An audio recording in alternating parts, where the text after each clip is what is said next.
പത്തനംതിട്ടയിൽ മണ്ണാറക്കുളഞ്ഞിയിൽ സംസ്ഥാന പാതയോരത്തെ സംരക്ഷണ ഭിത്തി ഇടിഞ്ഞു വീണിട്ടുണ്ട്. റോഡിലേക്ക് കല്ലും മണ്ണും ഇടിഞ്ഞു കിടക്കുന്നു.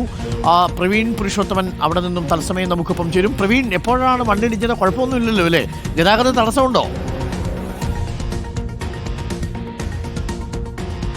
അരുൺ, നമ്മൾ നേരത്തെ ലൈവത്തോൺ ചെയ്തിരുന്നു ഈ വിഷയത്തിൽ. അതായത് ഈ പാതയോരങ്ങളിൽ റോഡ് വികസനത്തിന്റെ ഭാഗമായി റോഡ് നിർമ്മാണം നടക്കുമ്പോൾ ഇങ്ങനെ ഉയരം കൂടുതലുള്ള പ്രദേശങ്ങൾ അത് കൃത്യമായി ശാസ്ത്രീയമായി അത് സംരക്ഷിക്കപ്പെടാറില്ല. നമ്മൾ ഈ ഭാഗത്തു നിന്ന് തന്നെ നേരത്തെ ലൈവത്തോണിന്റെ ഭാഗമായിട്ട് വാർത്തകൾ റിപ്പോർട്ട് ചെയ്തിരുന്നു. ഇപ്പോൾ പത്തനംതിട്ടയിൽ മണ്ണാറക്കുളഞ്ഞിക്കും ഉദിമൂട്ടിനും ഇടയിൽ പുനലൂർ മൂവാറ്റുപുഴ സംസ്ഥാന പാതയോരത്തെ സംരക്ഷണ ഭിത്തിയാണ് ഇടിഞ്ഞ് വീണത്.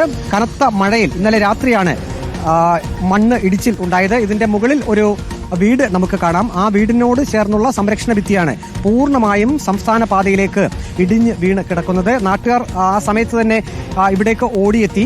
അതിനുശേഷം പോലീസിനെയൊക്കെ വിവരം അറിയിച്ചു. ശേഷം ഇവിടെ ഇപ്പോൾ മുന്നറിയിപ്പ് സംവിധാനം ഒരുക്കിയിട്ടുണ്ട്. അതായത് ഇതൊരു വളവ് കൂടിയാണ്, വളരെ വേഗത്തിലാണ്.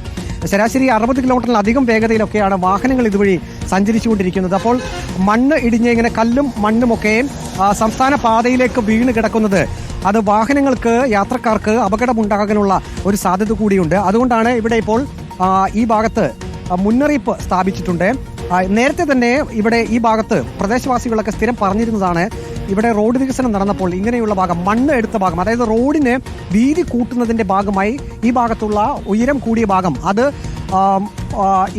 ഇങ്ങനെയാണ് അതിന്റെ നിർമ്മാണം നടന്നിരിക്കുന്നത്. പക്ഷെ അത് ശാസ്ത്രീയമായല്ല എന്ന് അന്ന് തന്നെ ആളുകൾ പറഞ്ഞിരുന്നു. ഇപ്പോൾ നമുക്ക് ദൃശ്യത്തിൽ കാണാം, ഈ സംസ്ഥാന പാതയോരത്തെ ഈ കുന്നിന്റെ മുകളിലെ ഒരു വീടുണ്ട്. ആ വീടും ഒരു പക്ഷേ ഇടിഞ്ഞു വീഴാവുന്ന ഒരു അവസ്ഥയിൽ വീടും കൂടി ഇടിഞ്ഞ് താഴെ പോകും.